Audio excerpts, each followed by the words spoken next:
नमस्कार, मी उमेश चक्कर आणि आपण पाहतात प्रवाह न्यूज नेटवर्क. राज्याचे माजी मुख्यमंत्री तथा शिवसेनेचे पक्षप्रमुख उद्धव बाळासाहेब ठाकरे हे हिंगोली जिल्ह्याच्या दौऱ्यावर येणार आहेत आणि त्या अनुषंगाने वसमत असेल, सेनगाव असेल, कळमनुरी असेल अशा विविध ठिकाणी या विधानसभेच्या माध्यमातून या ठिकाणी सभा देखील या ठिकाणी होणार आहेत. आज माझ्यासोबत वसमत विधानसभा मतदारसंघाचे माजी आमदार तथा माजी मंत्री डॉक्टर जयप्रकाशजी मुंदडा साहेब आहेत. एकंदरीतच कशा पद्धतीनं सर हा दौरा उद्याचा असणार आहे आणि कशा पद्धतीनं या प्रोग्रामचं नियोजन केलेलं आपण काय सांगा? आदरणीय उद्धव साहेबांचा हा दौरा जनसंवाद म्हणून जनतेशी संवाद साधण्याच्या हिशोबाने ते महाराष्ट्रभर फिरत आहेत आणि त्याचाच एक भाग म्हणून उद्या ते हिंगोली जिल्ह्यामध्ये प्रवेश करणार आहेत. उद्या सकाळी त्यांची सभा संवाद हा वसमत या ठिकाणी 11 वाजता होणार. त्यानंतर ते दुपारी सेनगावला अशाच पद्धतीनं संवाद सभा करणार आणि संध्याकाळी 6 वाजता ते कळमनुरीला संवाद सभा. त्यांचा मुक्काम उद्या हिंगोलीला राहणार. परवा दिवशी सकाळी ते उमरखेडला अशाच पद्धतीनं जनसंवाद सभा घेणार.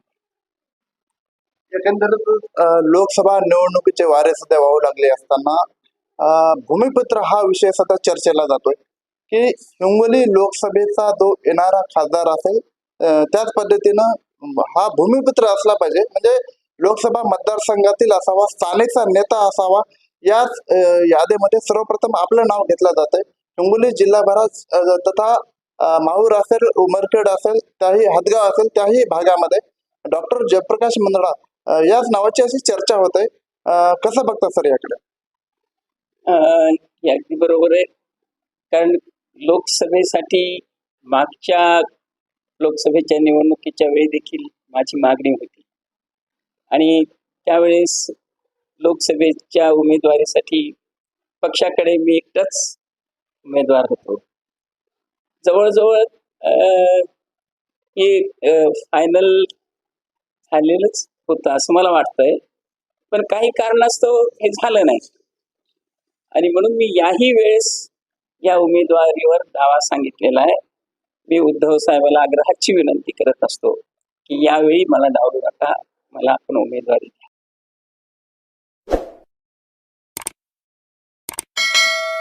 एकंदरीतच काँग्रेसच्या काही पदाधिकारी असतील, नेते मंडळी असतील, शरद पवार राष्ट्रवादी गटातली काही पदाधिकारी नेते मंडळी असतील, यांनी सुद्धा एक दावा केलेला आहे की आम्हाला तिकीट मिळेल. त्या अनुषंगाने तिकिटाच्या अनुषंगाने त्यांनी दिल्लीचे असेल, मुंबईचे असेल तथा बारामती पर्यंत देखील ते पोहोचलेत आणि तिकिटाची ते मागणी करतात. आपणही मागच्या वेळेस आपण रेसमध्ये होतात, यावेळेस सुद्धा आपल्याला तिकीट मिळावं अशी अपेक्षा सर्वसामान्य जनतेतून होते. कसं बघता सर?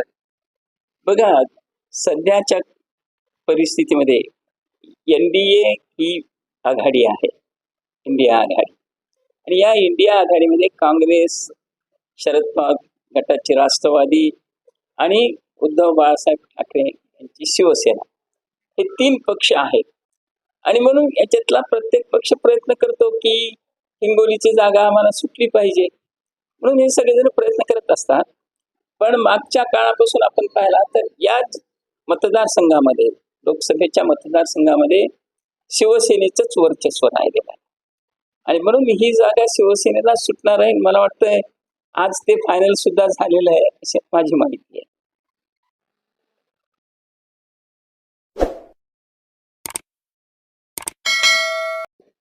नागेश पाटील आष्टीकर सुद्धा ते तिकीट मागतात, आपण सुद्धा मागतात. कसं बघता सर याकडे?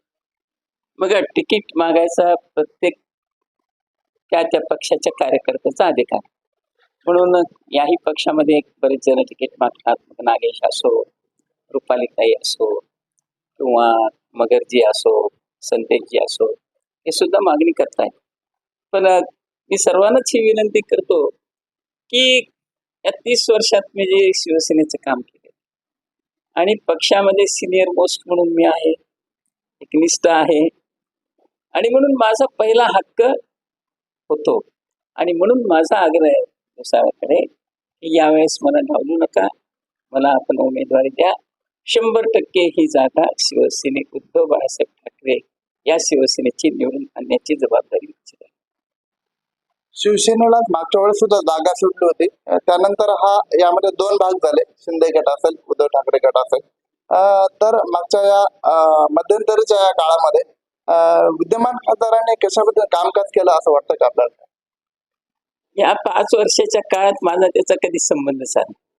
आणि सर्वसाधारण जनतेची ओरड आहे की खासदार कधी भेटत नाही, फोन उचलत नाही, काय कामं केली, या सगळ्याची ओरड आहे, नाही म्हणून नाही.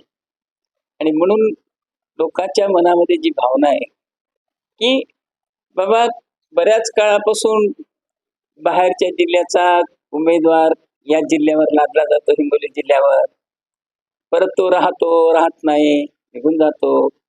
म्हणून या भागातल्या हिंगोली जिल्ह्याच्या कार्यकर्त्याची अशी मागणी आहे की यावेळेस उद्धव साहेबांनी हिंगोली जिल्ह्याचा उमेदवार दिला पाहिजे लोकसभेसाठी. उद्या राज्याचे माजी मुख्यमंत्री तथा पक्षप्रमुख, शिवसेनेचे पक्षप्रमुख उद्धव ठाकरे साहेब येणार आहेत. या ठिकाणी संबोधित देखील करणार आहेत. वसमत असेल, सेनगाव असेल, कळमनुरी असेल. तर यामध्ये उमेदवारीची या संदर्भाची घोषणा वगैरे होणार आहेत, काय संकेत आहेत का आपल्या? मला नाही वाटत असं काही या दौऱ्यामध्ये होईल. ते योग्य वेळी नक्कीच उमेदवारीची घोषणा करतील. शेवटी जसं एक म्हण आहे, boss is always right. Uddhav साहेब ठरवतील कोणाच्या नावाची घोषणा करायची, पण उद्याच्या दौऱ्यामध्ये नाही. एकंदरीतच हे होते वसमत विधानसभा मतदारसंघाचे माजी आमदार तथा माजी मंत्री डॉक्टर जयप्रकाश मुंदडा.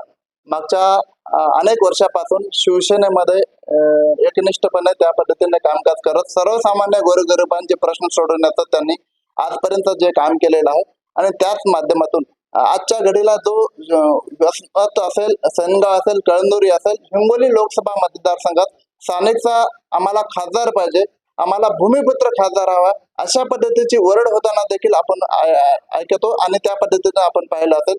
आणि याच माध्यमातून येणाऱ्या या काळामध्ये हिंगोली लोकसभेची जागा ही शिवसेनाच लढवेल. उद्धव बाळासाहेब ठाकरे ही शिवसेनाच लढवेल आणि शिवसेनेचा उमेदवार बहुमताने मोठ्या मताधिक्याने निवडून येईल. विजयाचा गुलाल देखील त्यांच्या अंगावर पडेल, अशी सुद्धा प्रतिक्रिया माजी मंत्री डॉक्टर जयप्रकाश मुंदडा यांनी व्यक्त केलेली आहे. माझे सहकारी भागवत उदास, मी उमेश चक्कर, प्रवाह न्यूज नेटवर्क, हिंगोली.